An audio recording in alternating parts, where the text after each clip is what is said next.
Hello and welcome to Japan, and we are here covering the Dallas Wings under Paige Bueckers' rookie season. Now, this is a weird one because Paige is under, what is it, like concussion protocols.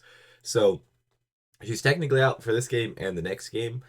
I didn't know exactly what to do. I kind of wanted to make sure we got the entire season because we're like cataloging, obviously, Paige, but it is one of those things like just missing two games out of it also just seems kind of weird. So I think I'm going to cover both of them. It should be this game and the next game only. Hopefully it's that. And so we won't have to worry too much. I guess we'll kind of just discuss the team in general and like what is happening with the team and what it could have happened if Paige was there. So obviously they needed somebody to step up. They went with a couple different people. I think they went heavy on the bench. They went with JJ, is it Quintley, who only had 2 points on 11 minutes. I think they also did Kayla Charles. I don't know exactly.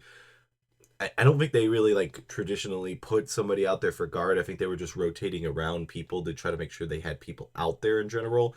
But the team itself did not shoot very well. The everybody in general, you can really tell that Paige's ball movement was is very vital for this team because they just tend to just kind of be planting and shooting instead of getting that open area that one extra pass that Paige would have in there did help a lot, which is kind of crazy to say that a rookie, obviously she's so talented, but like that her being gone immediately just makes the entire team have to play a completely different game, which honestly they played a solid game against Chicago. Obviously, is they were 0 and 4 before now facing Dallas twice to get 2 and 4, but they're not very good themselves. So like that's the issue with like Dallas had a very winnable game. They ended up losing by 11, but like through the first at least two quarters, it was very neck and neck. There was 1 point difference in the first, 2 points in the second. So by halftime, they were only down by three. It was really it started to it was just a little bit every quarter. They never won a quarter. They just always were behind, and a lot of it had to do with shooting.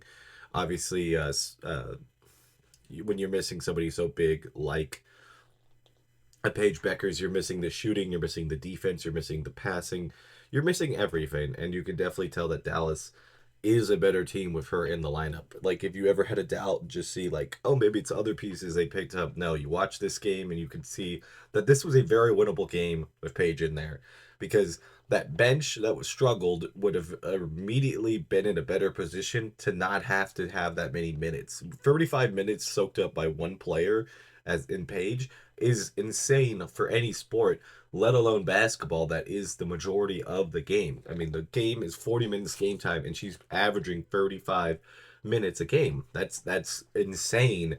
And obviously, the injury happened. I don't think it has anything to do with that. I'm not actually even sure where the injury happened because she played out the last game, but they gave her the diagnosis that she's out for the next two games. I don't know why it's two games or anything. I'm not really sure exactly the concussion protocol in basketball because, like in football, obviously if you get a concussion during the game, they take you out right away, and then more than likely can play the next weekend. But it just depends on if you get cleared. So that's kind of how I view it. I'm like, well, she should be available at least after the second game, but I don't know if she has to pass a test or something like that happens. It's, that type of thing. I'm not sure. But like I said, I figured we'll cover these two games. I didn't really want to have like just two random games be missing or thinking that the series was over if people aren't paying attention to like the the news and stuff because I really enjoy doing this. It's been fun. It's kind of a different twist on the channel too because we cover a lot of wrestling content and it's entertainment and sports. So like it's things I really enjoy. But this is a whole other side of things because it's a whole different sport, but still has an incredible entertainment value because of the drama of somebody's rookie year. I mean, it's really crazy. I mean, I don't like to me. Uh, Especially in the WNBA in the last couple of years, there's always been great players, but like there's generational players that people that come out of college and all that, or just have that incredible like aura around them and just the ability that you're like, I want to see what this person does for their entire career. Caitlin Clark's one of them. Paige Bueckers, I think, is also one of them. And I think that's kind of the cool thing because, like, covering it, you got to see the progression. And even in those first 6 games that we had with Paige, there's been a lot. There's been a lot of different progression and different things that we've been able to notice. And honestly, those first 6 games have been stellar. I mean, for a rookie, I would say they're probably one of the best I've ever seen. I'm not like a complete WNBA history buffs. I couldn't tell you like statistically if they're the best ever. I would say that a double double in the first 5 games, you know, double digit points in every game, ball handling all over the place. I cannot imagine that there has been a better player. Even Caitlin Clark had games where she completely struggled, but I think also she was very targeted when she got into the league, so it makes sense. But Paige seems to be like one of those people that just she's not like they know she's going to be a great player, but they're just there to see it instead of seeing if she's going to fail or not. I don't think there's a lot of people like not in her corner. And maybe I'm wrong about Caitlin Clark. That it just seems like a lot of people think that she's like too good or too high on her horse that people want to see that fail, which is just crazy to me. But yeah, little tangent at the end of this episode. Just kind of wanted to discuss it because obviously no page and no page for the next one, so it's kind of frustrating for covering. I kind of thought this was going to be an issue because I even thought last year about doing it with Cameron Brink, and she went out too. So maybe it's a little bit bad luck. So hopefully it's just the 2 games.